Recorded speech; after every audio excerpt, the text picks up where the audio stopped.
to the Q&A. We'll hear them speak and then we'll go into a Q&A. So please hold your questions until the end unless you write them in the chat, and then we'll go in order of those questions until after so both have spoken. So Vanessa Blaze serves as the Director of Policy and Planning for the New Hampshire Council on Developmental Disabilities. She became interested in disability justice during her 15 years working in supportive education with students from age 3 to 21. She is a plain language expert, most recently focused on plain language in law and civic policy. She is the chair of Manchester City Library Board of Trustees, where she works to promote and protect what she believes is the most important democratic institution in our country. She is one of the founders of the Manchester Housing Alliance and Manchester Housing Alliance Land Trust, and proud to serve as a selectman for her Manchester, New Hampshire Ward 4 neighbors, working with her team to ensure that everyone in her ward has the opportunity to exercise their right to vote. Vanessa, I'll let you take it away. Thank you. Can everyone hear me okay? Yes. Great. Thank you so much. First, I just want to tell you how much I appreciate you having me here today. And I really want to say that I appreciate the work that you all are doing in Vermont on disability justice within your party. And I wish that New Hampshire had an equivalent. And maybe some of you all can help New Hampshire get something like this together. So I just wanted to start tonight. I wanted to briefly talk about the connection between capitalism and imperialism and disability justice. And I know it's not something that a lot of people often think about, but it's something that I think about all the time.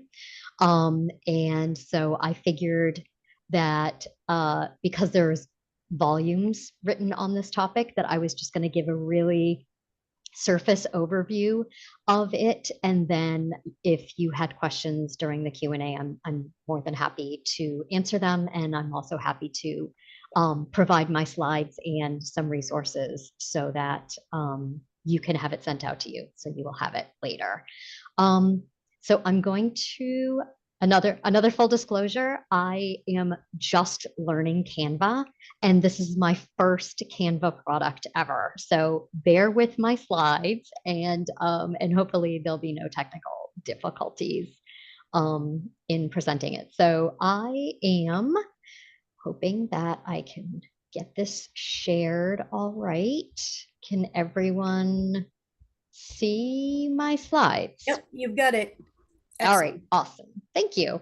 So I call this presentation Disability Justice in the American Empire. And, you know, there's a lot of connections between capitalism and the American Empire, and how it not only affects people with disabilities, but it actually increases disability.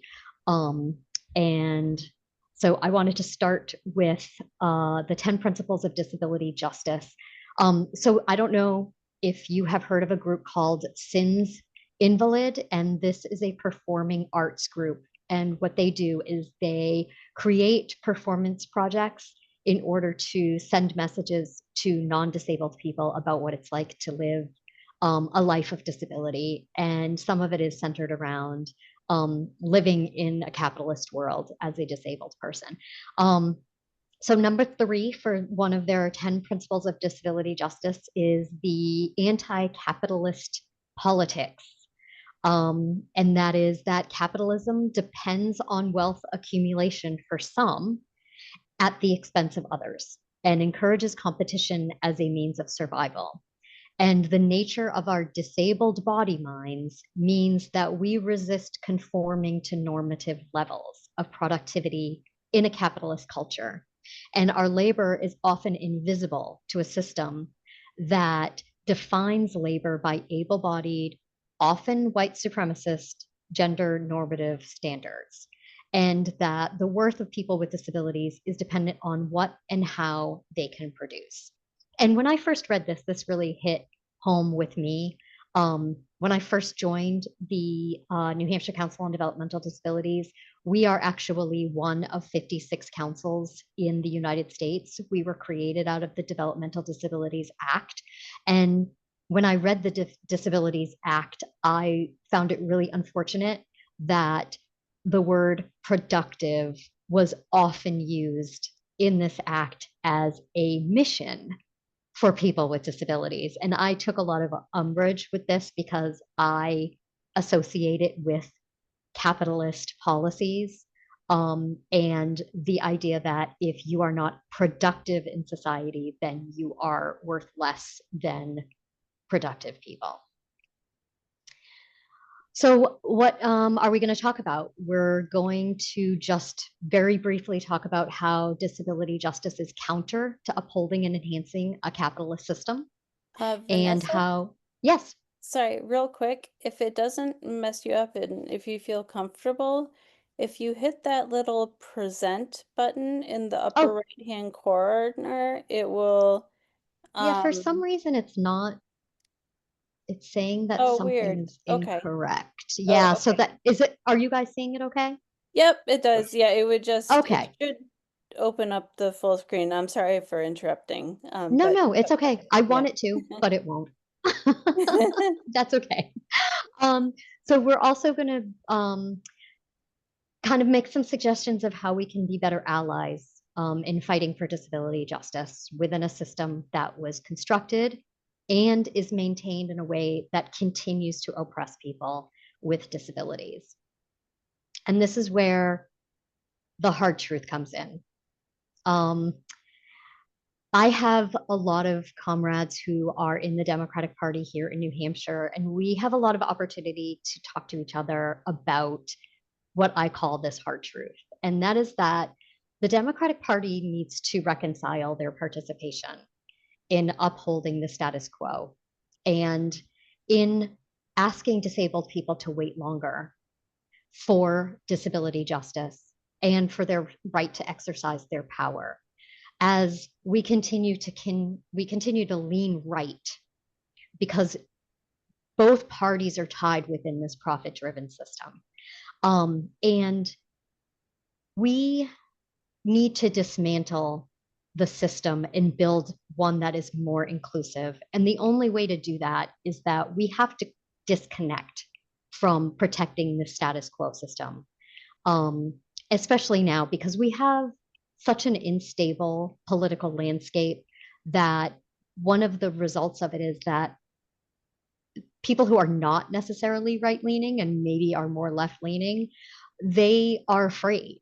So, what they're doing is they're trying to hang on to the status quo in order to have the resources to counteract what these right leaning, um, destructive forces are trying to do to the system. And it's unfortunate because what we should be doing is we should be working our way towards dismantling this current system and building a new one. And in that system, where disabled people are not the collateral of what is happening. And so one of the quotes that I always keep in mind is that disabled people should not be the collateral damage of the American project. And I think that that's important for everyone to be thinking about how they are a part of that. Um, so one of the first points I wanted to hit on was infantilizing and fetishizing for our own benefit. And I'm not sure how many of you know the word ableism. It's becoming a more popular word now. And ableism is used, there's a lot of people who use a lot of definitions for it. The definition that we use is that it's discrimination based on the belief that disabled people are inferior and then they need to be pitied and cared for, and the treatment of disabled people as incapable of making decisions and living self determined lives. And in a way, our infantilization of people who are disabled is to feel good about ourselves. But it's also to feel more comfortable with the fact that we treat disabled people as second class citizens. And so, as a few examples of ableism, I wanted to highlight how many of you know about Chaos and Kindness, the show, and also their stores. This company, this brand is what we use as the highlight of how branding can be ableist. The idea of separate proms. Instead of supporting people with disabilities, students with disabilities in attending their own proms, we create separate proms for them. The gratuitous position on the basketball team. So instead of inviting them to become a player, we ask them to be the water person or to help score on the sidelines. Um, and also the stories that you see in the media, the feel good stories of people being nice to disabled people or taking them to the prom or sitting with them at lunch. And when we see these stories and we hear these things, we should be asking ourselves, if this wasn't a disabled person, would this be a story? Would this be an interest piece? And if the answer is no, then we should not be investing our time and our resources in perpetuating that type of ableist messaging. Um, and if I, I'm sure many of you are familiar with Stella Young. She was the person who coined the term inspiration porn. And she has a fabulous TED Talk called I Am Not Your Inspiration. Thank you very much. And it is linked in this the slide deck. So when you get sent to it, you can watch it if you haven't seen it. She does an amazing job talking about ableism and talking about how infantilizing disabled people is disruptive to their search for disability justice.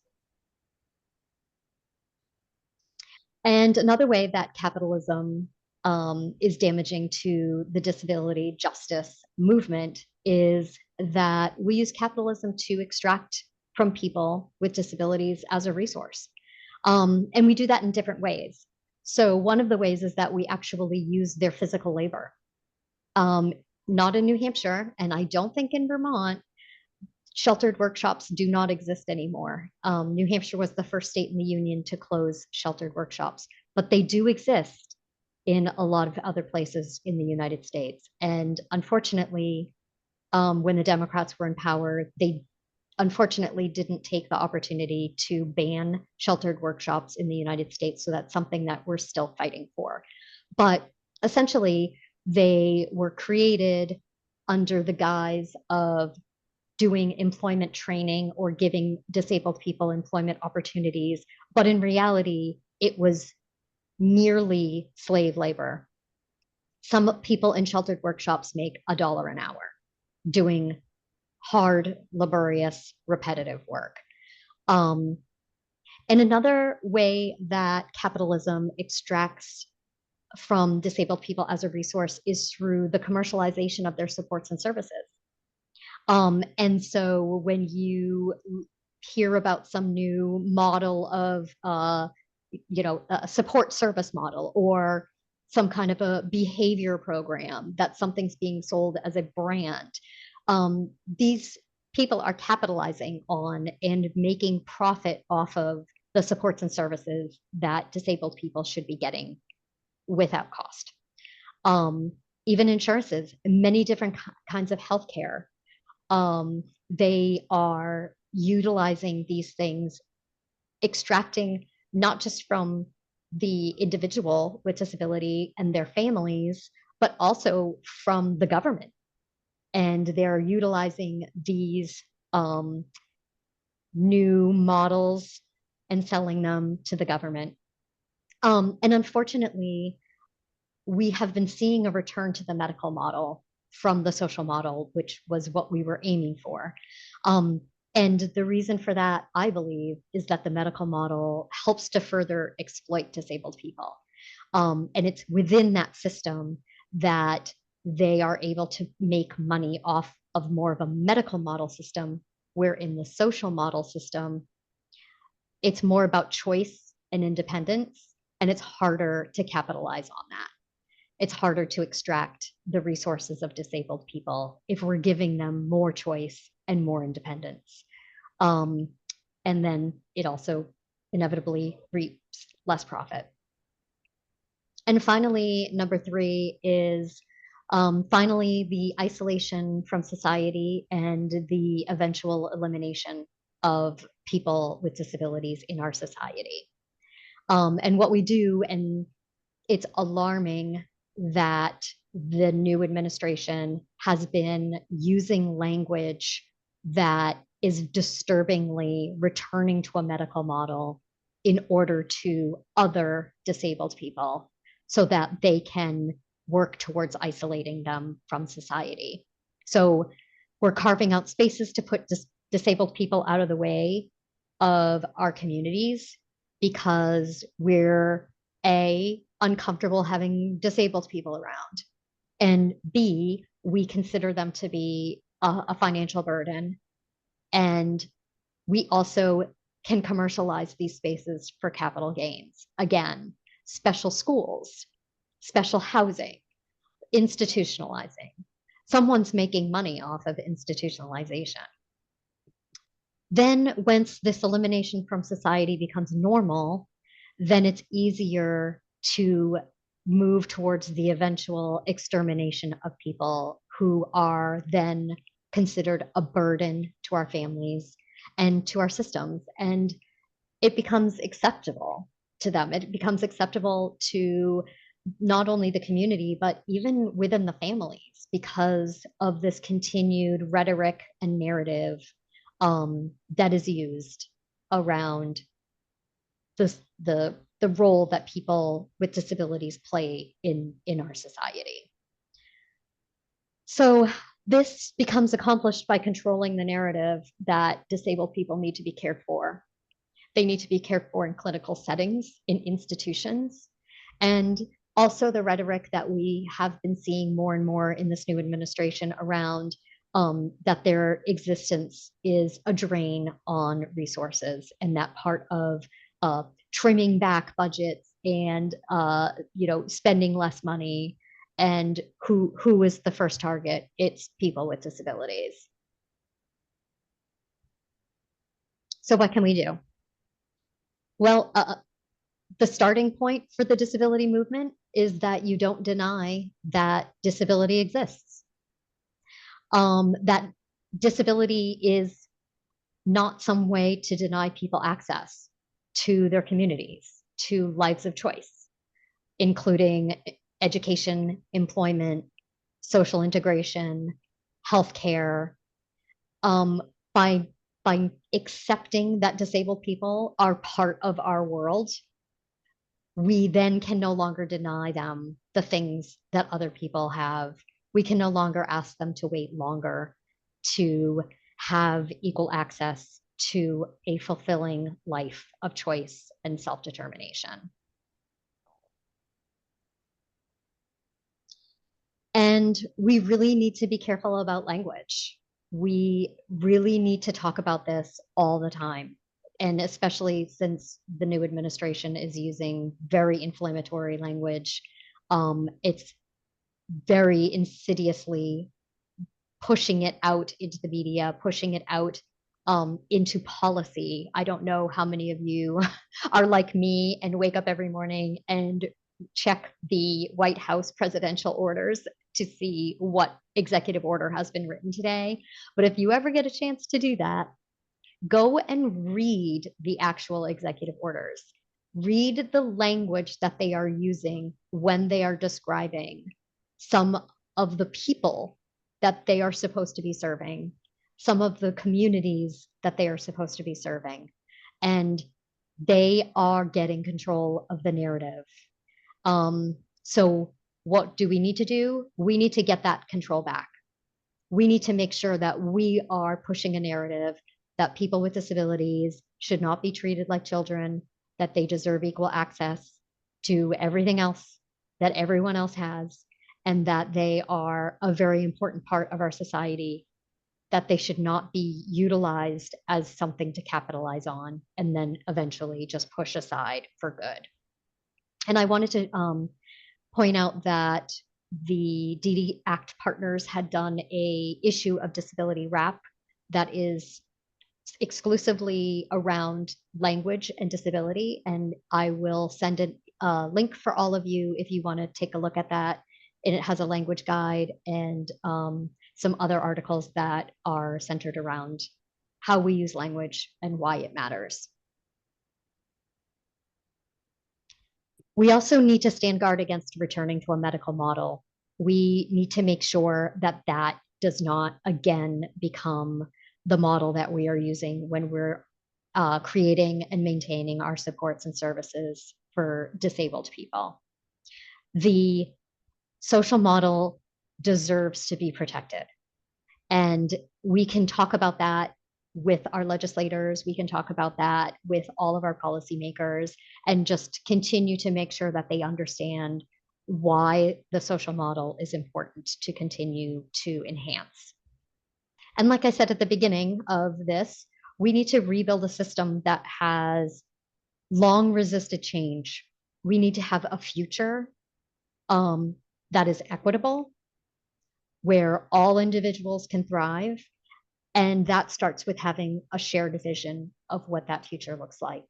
And I think it's really great, like this group here, that you all have a shared vision, you all have a shared place that you want to go, and continuing to build on that movement is a very big part of dismantling the disruption that capitalism plays in the disability justice movement. And we also want to make sure that we're including disabled people in the planning and the execution of that vision, that disabled people are equal partners. They should be treated that way. They have expertise and they should be at the forefront of redesigning an anti-capitalist system that will serve everyone, that will create a more inclusive world for all of us. And I have some resources here, and I will also make sure that I have a full list of resources for you when you are sent the slide deck. And this is my contact information, and I invite anyone to reach out to me anytime. I love getting phone calls. I love talking to people. So I welcome anyone who wants to give me a call or send me an email. And I'm happy to send it over to Tiffany, or actually, Kalani. Yes. Wow. Thank you so much, Vanessa. That was incredible. If you could copy and paste your contact into the chat, that would be great. And we're gonna do things a little differently. So hold your questions right now. And keep them in your head, or if you can do that, I can't. So write them down, and when Tiffany has finished her talk, we will have time for Q&A at that point. And I have adjusted our agenda to, so Tiffany, you'll have um, I've adjusted us to end at 7:15 with both of you. So if you could leave us like 10 minutes of Q&A if possible, if or so, that would be great. But do what you can, and if we go over, we'll adjust again. So Tiffany, let me just introduce you real quick. Tiffany Campbell, PhD, is a disability advocate, educator, and researcher with a deep commitment to equity, ethics, and systems change. She serves as a council member on the New Hampshire Council of Developmental Disabilities and as a chair of programs and initiatives for a world free of suicide. Tiffany's work bridges academic research and grassroots advocacy with a focus on disability justice, reproductive ethics, and values-driven leadership. She has taught bioethics with a focus of disability at the University of Utah and worked in bioethics research at Harvard Medical School. Tiffany is passionate about building accessible, resilient communities through public education, narrative reframing, and inclusive civic engagement. And I would just like to add that both Tiffany and Vanessa are on a board um, that I sit on with them for disability advocacy for Planned Parenthood of Northern New England. So if you've seen that in advertising for this talk, that's what that's about. And I will stop talking and hand it off to you, Tiffany. So thank you so much. Thank you. Let's see. All right, can you see these, my PowerPoint, my slide deck? Okay, perfect. Yes. Um, first, I have a health condition and it's flaring right now and just happens to be attacking my voice. So if I'm a little bit hoarse, I'm sorry about that. And I have my water here to help out. But again, thanks for having me. And Vanessa, that was wonderful. Thank you so much. Everything that Vanessa said, think about that in my talk and apply it there. I'm really just going to be reinforcing a lot of what Vanessa has talked about tonight as well. So as a researcher and disability ethicist, I've spent years examining not only what happens to people with disabilities, but also why and how our public policies either include, exclude, or empower them. Today, we're witnessing an alarming trend. Public systems stepping back from their responsibilities and relying on charity, a temporary discretionary measure, rather than upholding the enduring principles of justice. But history has shown us the results of that kind of thinking. So tonight, I want to trace how the shift from systemic support to charitable logic has impacted people with disabilities across time and what we need to do to protect not just programs, but also principles. Okay, let's see here. My PowerPoint's not wanting to move. It's showing only that one slide, unlike with Vanessa's that the slides were all showing on the bottom. I'm not sure if that's, maybe you open just one slide. It's just me as a tech making a suggestion. I did, I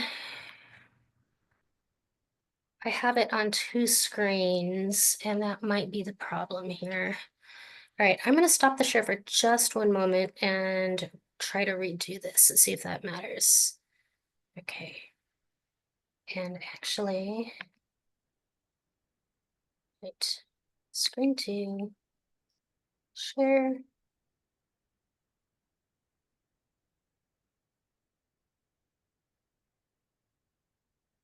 Okay, I'm just gonna I'm gonna stop the share and just switch it over to this main screen and that'll take care of it. Sorry. Okay, so that's screen one. Technical issues seem to be the name of the game today, so don't apologize. There you go. Okay. All right. Do you see the slides on the side or just one screen? We Or see one? the ones on the side too. Okay, yeah, that's not going away. That's odd that both Vanessa and I are having the same problem tonight. Okay, so anyway, I'll just use this as well. Okay, so speaking of charity, when I use the term charity for policy, we're not talking about goodwill alone. Charity here means conditional support. Help is only given under certain criteria. Discretionary distribution, it depends on someone else's judgment and judgment of worthiness. Support goes to those deemed deserving. I use this term to refer to nonprofit and community-based groups that step in when public systems fall short. These organizations often act as stopgaps when government withdraws funding or responsibility. Justice, by contrast, is about rights, not discretion. It ensures that all people, and especially marginalized groups, receive essential support through structured and consistent policy, not optional aid. Justice holds the government accountable so that no community bears an unfair share of the burden. Today, we're hearing increasing claims that charity is good and justice or anything linked to equity is bad. As a result, government funding for programs that serve disabled and low-income people is increasingly at risk. We're going to take a moment right now to talk about some of the main models of disability before moving on. Vanessa did quite a bit there, but I'll add a little bit as well. So societies have traditionally framed disability through three models. There's lots of models, but these are the three basics, to it. The charitable model, medical, and social. In the charitable model of disability, it views disability as personal misfortune. It's not a social issue. It offers pity-based, conditional aid, support given as generosity, not a right. It encourages dependence and gratitude, not autonomy. And support is unstable. It's tied to donations, not policy. And though it appears compassionate, this model reinforces exclusion, and it laid the groundwork for later systems that manage disabled people rather than include them. Over time, this logic led to the medical model, shifting the focus from charity to intervention, but without addressing systemic injustice. The medical model frames disability as a defect in the individual to be treated or cured.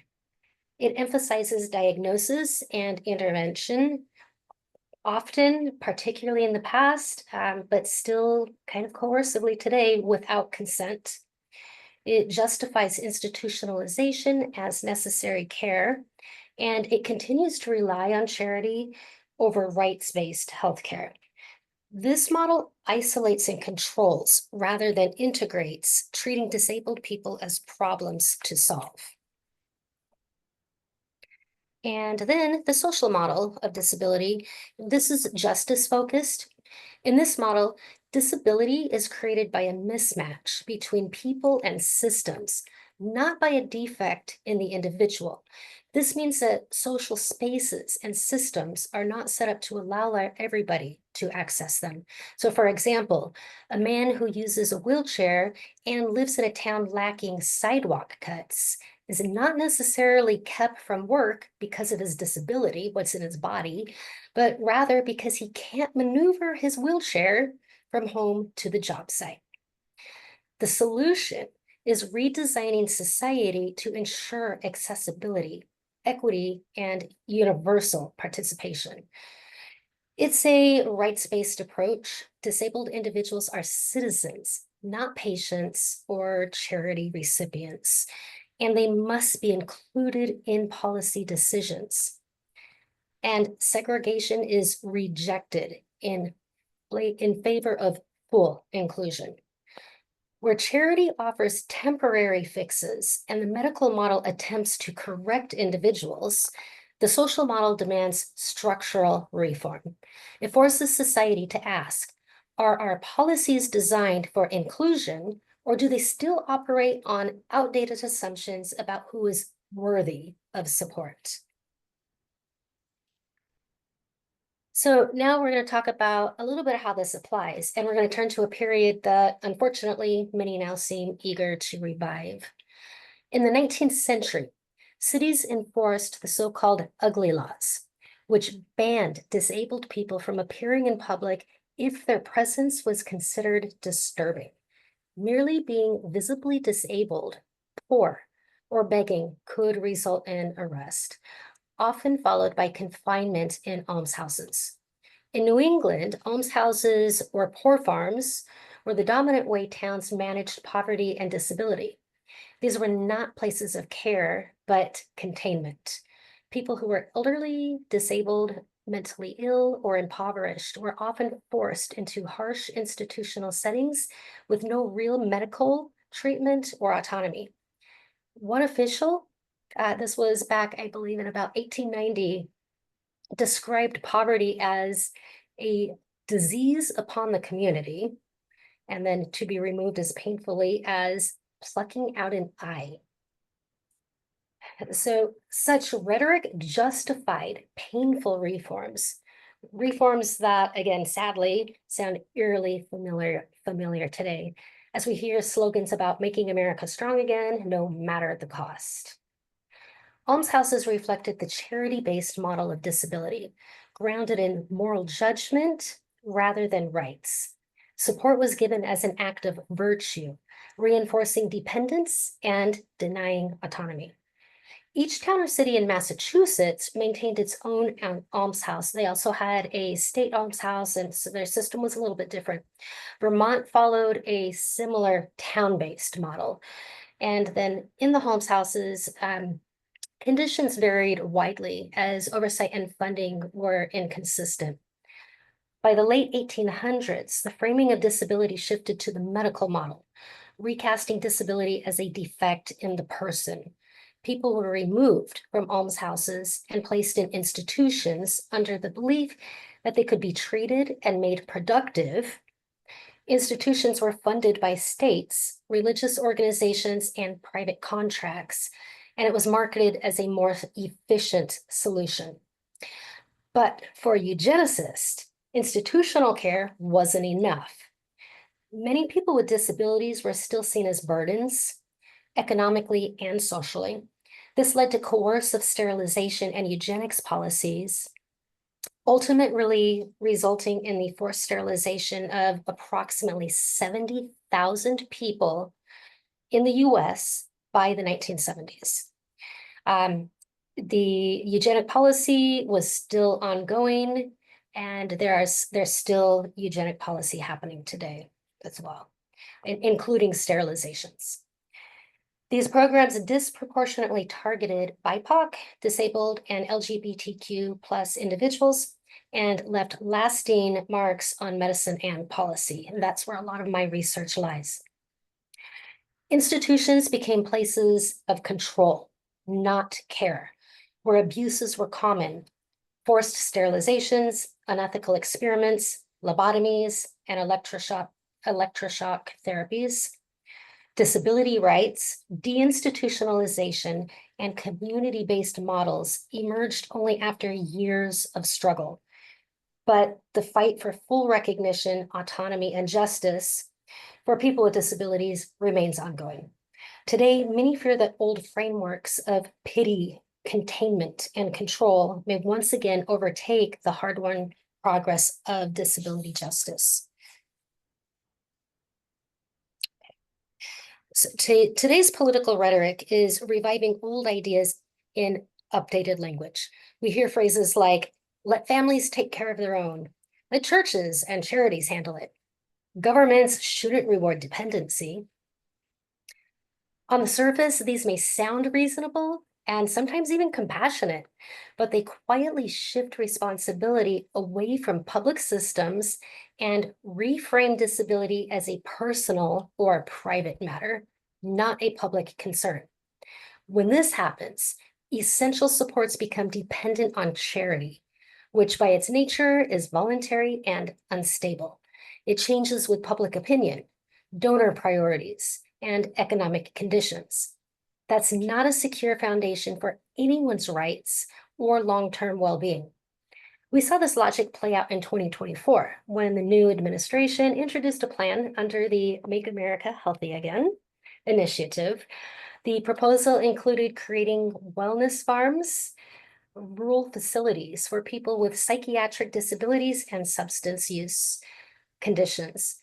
These were framed as a compassionate alternative to incarceration, but concerns quickly emerged. Participation could be court mandated, blurring the line between support and confinement. Labor expectations were unclear, raising questions about coercion and compensation. There was little indication of guaranteed access to evidence-based care, and oversight and rights enforcement appeared very minimal. While this initiative has since faded from the spotlight, its mere consideration signals a broader risk: the willingness to return to institutional models under new names, emphasizing order over autonomy and compliance over care. Simultaneously, a proposed reorganization of the Department of Health and Human Services threatens to dismantle decades of progress. It includes eliminating the Administration for Community Living, defunding protection and advocacy agencies, and consolidating disability research under a medical framework at NIH. These changes would move us away from community-based, rights-focused approaches and back toward a more clinical, top-down view of disability. History reminds us that when disability is treated primarily as a medical issue rather than a matter of justice, rights are often the first to fade. And it's not through dramatic shifts, but it's quiet, through changes in infrastructure and oversight. History reminds us, again, that when disability is treated primarily as a medical issue rather than a matter of justice, rights are the first to fade. In that space, care becomes conditional, autonomy becomes negotiable, and communities are left to manage what should never have been theirs to carry alone. So if we want to protect and strengthen the rights of disabled Vermonters, we must ground our decisions in justice, not charity. That means designing systems that are reliable, rights-based, and built to last, regardless of political mood or economic fluctuation. So at the broadest level, on the left, you're going to see Vermont must recommit to upholding disability as a matter of civil rights, not personal tragedy or moral worth. Building public systems that ensure access, dignity, and inclusion without requiring people to prove that they are deserving or worthy. Rejecting frameworks that shift responsibility to families, faith groups, or nonprofits alone. These can supplement but never replace public obligation. Then on the right, more specifically, this means protecting and expanding Medicaid without work requirements or conditions that reinforce the charity model. Investing in stable community-based supports, including housing, peer-led mental health services, and long-term care that keeps people out of institutions. Resisting any return to carceral or institutional models, even when disguised as wellness or rehabilitation. Fully funding centers for independent living and protection and advocacy systems. So ensuring that oversight, autonomy, and accountability remain intact. Framing disability legislation around the social model, asking whether our policies remove barriers, not whether individuals can overcome them alone. These aren't just policy choices, they're decisions about what kind of society we want to live in and what kind of future we're building. Charity may offer temporary relief, but only justice can offer freedom. Let's make sure that Vermont remains a state where support is not given out of pity, but provided as a promise that no one is left behind simply because their needs are inconvenient to meet. And thank you. I have some resources here. I can copy them over into the chat when I'm done, and then I will include them with my slides as well. Fantastic. Thank you, Tiffany. That was really enlightening and so fantastic. I think I said 7:20 when I spoke earlier, but I meant 7:15. I'm so sorry we've had to shorten things a little bit. But if we do not if you do not get to ask all of your questions, I'm sure both Vanessa and Tiffany would be open to taking messages via email, or you could send them to me and I could pass them along. With that, do we have any questions for Vanessa and Tiffany and Patty, I will let you take it from here with calling on folks and reading from the chat. You got it. Thanks. As soon as I get rid of that. Okay, Ewan has a question. Yeah, how do you and I'm sorry, I've lost a name. Vanessa. Vanessa, thank you. How do you and Vanessa talk to people about this without scaring them away, particularly with Vanessa's conversation about these things being a capitalist and sort of a capitalist plot to extract low paid or unpaid labor, for example. I mean, I one of the models that we work on is trying to make, excuse me, connections with people, and a lot of the folks I talk to are well-intentioned, but if you said that to them, they'd be out of there in half a minute, you know, not even half a minute. So how do you negotiate that? Yeah, that's an excellent question. So what I do is I do it in tiny bits at a time. So I speak with my comrades who they understand that I am entrenched in disability justice. So we've already fortunately had a lot of conversation around disability justice and disability rights. And so you kind of just like start to introduce some of the ideas, and then after a while they will start to ask questions, and then you can start answering their questions. But the other thing that I just want to quickly add is that um, a lot of people actually already know these things. They just don't know that they know. And so sometimes it's just a matter of drawing a line from A to B for them. But often it's really not as difficult as you think it is. Just a follow-up, like an example question might be, who benefits?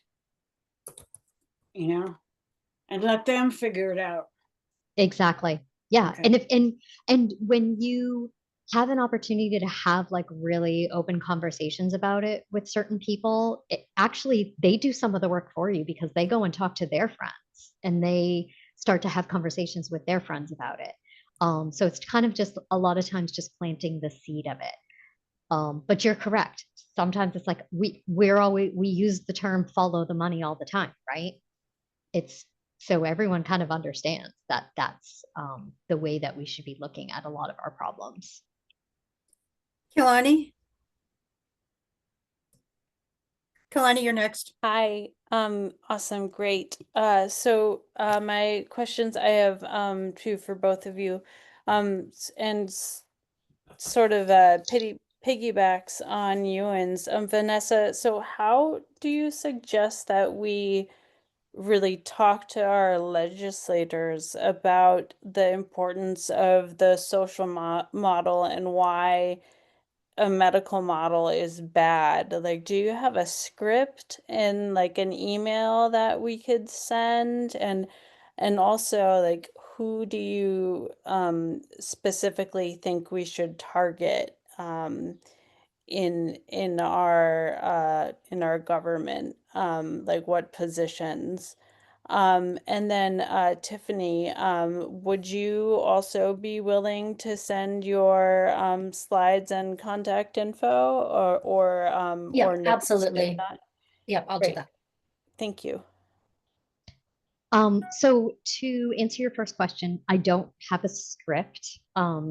So I do a lot of policy work, and I work alongside a lot of legislators. So I get to know them well enough to know where their soft spots are. And sometimes it's just about money. Like sometimes it's just a matter of being like, the social model is less expensive to the system. Sometimes it's more of learning about their own personal experiences and trying to find a way to connect with them on how do you want your mom to be treated? Do you want her to be treated like an object that's something to fix, or do you want her to be respected and have dignity? So there's certain there's a lot to be said for getting to know your policymakers well before you start to introduce really hard truths to them. Um, I I recommend that you bring in some allies from your DHHS. We have a Bureau of Developmental Services. I'm not sure what Vermont calls it, but those are your allies. Those are people who also have the ear of legislators, who also believe in the social model, and also connecting advocates with lived experience and introducing them to legislators and letting them tell their stories so that legislators start to see people with disabilities as people just like them. They have dreams, they have jobs, they have families, they deserve to be treated with dignity. And it's work that takes a lot of time. There's not like a magic thing to say that's gonna bring people around. It's really just connecting with people. And they're, like I said, like the place to start is to build an allyship with governmental and non-governmental people who are going to consistently hold that narrative all the time, no matter what. Okay, and then I'll add on to that. How do you suggest, like, what are your first steps in making those connections with like legislators? I would start by calling your own legislators.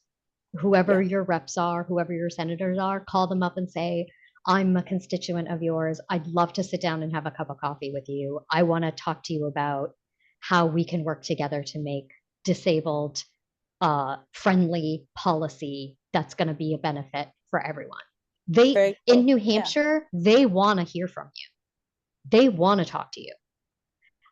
Because you do have their job for them, yep. right? They want to have somebody they can call on the line and be like, "Hey, there's this policy. Like, what do you guys think of it? Can you connect me with people who will be able to talk to me about it?"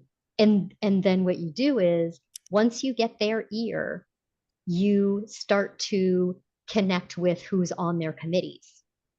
Like, oh, you are on the committee with so and so. Well, would you introduce me to them?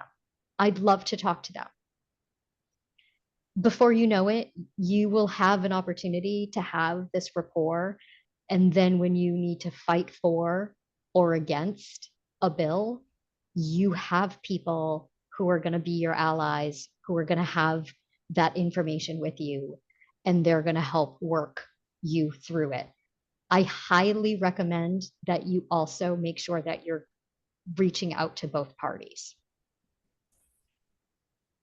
In New Hampshire, Interesting. it's Yeah, really important that you have bipartisan support for certain things. It's not always easy, but inevitably, there's always somebody in the other party who has a disability connection, wants to learn more about disability. Find that person, make them your friend. interesting. Even though we are a function of the Vermont Democratic Party, do you Mhm. think that would get in the way or not really? Not No, really. because believe it or not, a lot of policy is not partisan. Good. I talk to a lot of advocates and about being going to the legislature and advocating, and one of the first things I tell them is disability is not partisan. Everyone is touched by disability. Mhm. Yeah, So if you can get your narrative to them and you can get your life experience to them before they close their minds, then that's a huge win. very cool. Okay, we've got about 3 minutes left. Thank you. Thank you so much, Vanessa and Tiffany. Are we still taking questions or no? We have about 3 minutes or 2 minutes left to take questions. Nick, do you want to go quick? Sure. Actually, you kind of addressed this point already, but I know New Hampshire has pretty big Republican majorities in the legislature, and they also have a Republican governor.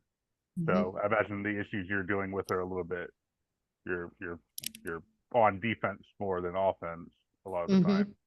So I was just curious how you kind of deal with that.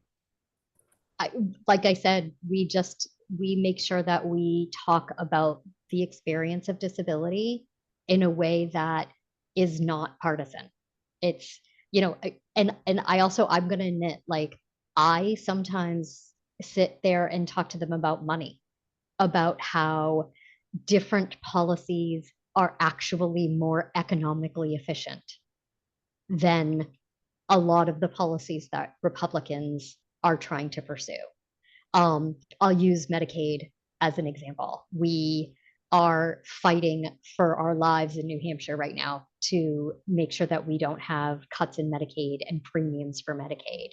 And so when I'm talking to legislators who are primarily Republicans, I'm talking about how the money will be, how the economy will be affected by not having Medicaid robustly in our state, and how in New Hampshire we have a reputation of expanding Medicaid as much as possible because we've recognized the economic benefit that Medicaid has. So like when you find those little things, you can talk to those people. They're going to listen to what you have to say. I'm just gonna, Macy had a really quick, well, it's not a quick answer, but it's a quick question. Are the bills and legislators moving forward into other states that we should support or should we pay attention to? How can we advance more quickly? Or where we go through channels that don't move as quickly as we want them to? Yeah, government moves slowly. I think that if you were wanting to focus on basically Medicaid is the thing that everyone should be focusing on right now.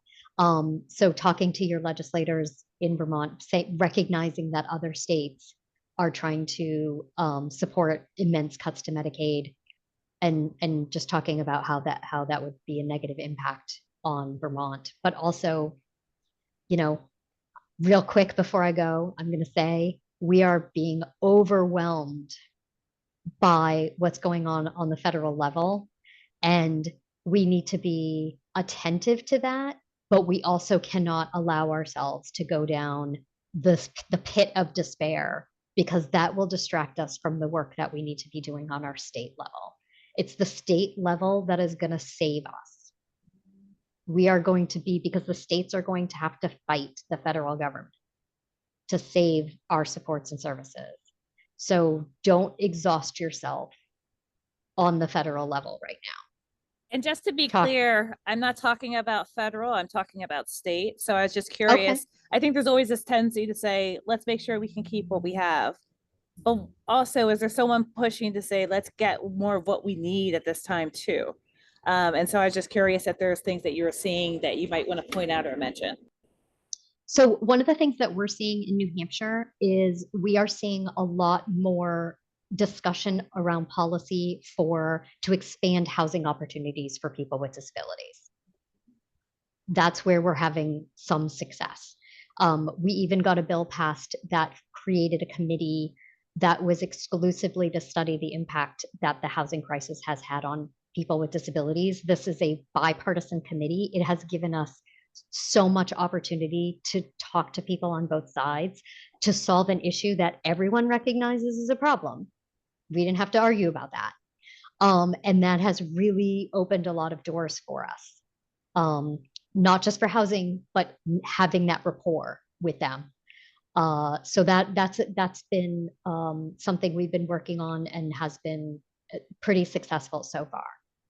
Yes. Excellent. And Representative Elizabeth Burrows is on this caucus and working on that as well for Vermont and in this caucus as well. And then I just wanted to say that Tiffany did jump in and say people with disabilities have to get loud.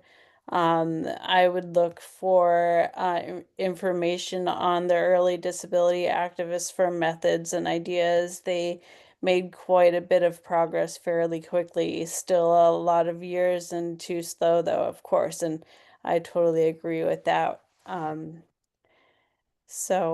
Thank you to so much. I'm sorry that we sort of had to rush things, and for all the technical issues, but we really appreciate your time and for being here, and would love to have you back again someday.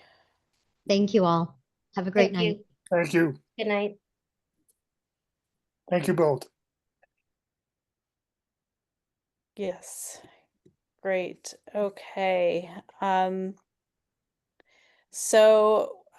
We are running a little bit behind, but we'll do our reports really quickly. I will just start with saying that my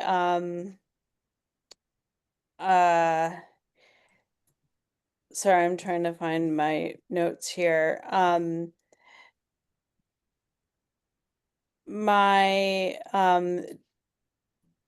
and I'm also having a migraine, so that's what it's about. I have been diagnosed with something called a complex migraine. They can last days or weeks or months. I'm on day 5 of a 5-course uh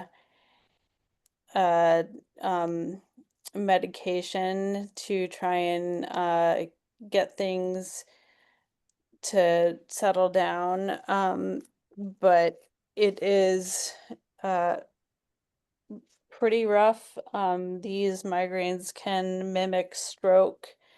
And I was actually sent to the hospital via ambulance. And I was very popular. That being said, I have lots of people here and a lot of support.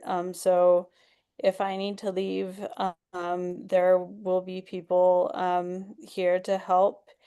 But I will, and if Nick and Patty need to take over chairing again, they have been updated, and I'm sure they are going to be great just like they were, but things are looking up with this, and I will pass it along to Nick to carry on with his report. Oh, and if we could hold discussion until the end just for time, if that's okay, that would be great. Everything's going pretty well. I'm actually going in for a biopsy and some like a camera down my ear tomorrow. They could put a camera down my ear so I'm gonna get anesthesia and all that. But I'm hoping that it'll be a pretty quick recovery. I had some swelling issues with my salivary glands. A couple months back. It's mostly settled down, but they still want to go forward with the biopsy and the camera scoping. But so I'm hoping I'll be recovered quickly. Other than that, just plugging away. Look forward to getting done more meetings when it comes to the disability caucus, and if I have to step in, I can do it pretty easily. And other than that, select board is going good, and I'm on the Northwest Regional Planning Commission, so I have my first meeting for that tomorrow. So that's fun as well. So lots going on, and hopefully everything goes well. Great. Thanks, Nick. And Patty, and then we will have a discussion if there is any. Okay, really quick. This is the worst time. I am going to have to, not anytime quickly, but I'm going to have to step down as secretary because I'm really not able to keep up with, as you can tell from the emails that come at sporadic times and meeting minutes that are, not full meeting minutes and all this stuff. Even though it's not really that much work on that side, I can't do the job correctly with everything else that's building up. I have to kind of focus on my tech work, my music work, and the animal work. And so I've already told Kalani and Nick, and I'm so sorry to do this. I love helping out with this. That said, it doesn't have to be an ASAP thing. It's just, I wanted to get it in the mix and see if someone else, it really isn't that time consuming. It's a matter of, just being able to do it quickly and easily, which apparently is not part of my ADHD profile, because I'm always just like, well, I got to get back to do this. And it's just, you'll find a much better secretary. Now I can certainly stay on because I'll be at every meeting. I certainly can keep, starting the meetings technically and be a tech person in the background for all this stuff happily. But the coordination, you can find a much better person to do it than me. So I'm just letting people know, but I'm not running anywhere. I'm waiting until Kaylani and Nick and all of you find someone that can take over that side of it. So that's it for me. Thank you, Patty. And we'll take discussion on that on our reports. I would like to start with we were gonna ask for nominations, but I don't want to take anybody's time. It's too late, so perhaps we'll get to that next meeting, and I can get into some caucus business real quick to bring us hopefully to right to 7:30. Does anyone have any other discussion on our reports? I think it's good to let the secretary thing digest, anyways, for another meeting. So people give time for people to think about it. Yes, yeah, definitely think about whether or not you'd want to put your hat in for a nomination, and then we will accept nominations and maybe vote next meeting in June. And you're welcome Ewan? to email me if you want to email me personally and just ask what it entails. I'm happy to go over it with you so you know what you're getting into. Like I say, it's not all that much. Yes, Ewan? Yeah, first things first, Patty, we are so indebted to you for carrying on and making sure that we all had information that we needed and reminders. And you have been amazing, and thank you. Yes, I second that, and I should have said so. You are a fantastic secretary, and you need to do what comes first, which is your love for cats and your health. So that takes Thank you. precedence. Eldon? Yes, just a couple of quick things. I want to second what Vanessa Blaze mentioned about it is going to be important for each of us to contact our own representatives and senators about the importance of keeping state Medicaid intact. Because I agree with what Vanessa said. It's going to be the states that are going to have to be taking an awful lot of responsibility for Medicaid, even more than they already have, given the fights that are going on at the national level around it. Secondly, and real quickly, I think Patty and I had a great conversation about this over the weekend. One of the reasons, and I want people to know this, that I have not been as active at the legislature this session is because, and I've mentioned this point several times at previous meetings, we're going to need, namely, over time, to come up with a legislative agenda. In other words, and I think this should be a grassroots thing, not just the regular attendance at these meetings. I think there needs to be a mechanism by which we reach out to our well over 100 members, close to 200, um, to get their input, those who are willing to give input as to what they would like to see happen in the legislature to make the lives of Vermonters with disabilities more livable and as positive as possible. I think that needs to be a grassroots thing, and I think that's a doable thing over time. I stress over time, but I think that's going to be a very important thing. Um, as it stands now, and I said this to Patty, metaphorically, when I go up to the legislature, I feel like I'm a kind of, if you will, a face without a voice because we don't have that legislative agenda. And until we have one, honestly, we're not going to be taken as seriously as we could be by anybody in the legislature, including our legislative friends. Witness the fact that not a one of them is attending this meeting tonight. Um, there may be other reasons for that too, but that's one of them. That's it for me. Yes, thank you, Alden. And I think you do have a very good point. We have laid out what you're talking about, but we haven't done written them out cohesively and done anything official. And I think that's a great point. And I will put it on my list to do. As we're coming up on 7:30 and I don't want to keep anybody later, I will either save my the rest of what I was gonna say for next meeting, but I did want to just end on that I met with the Jim Ramsey and the VDP State Committee on Saturday, the 17th, and presented a report on the caucus.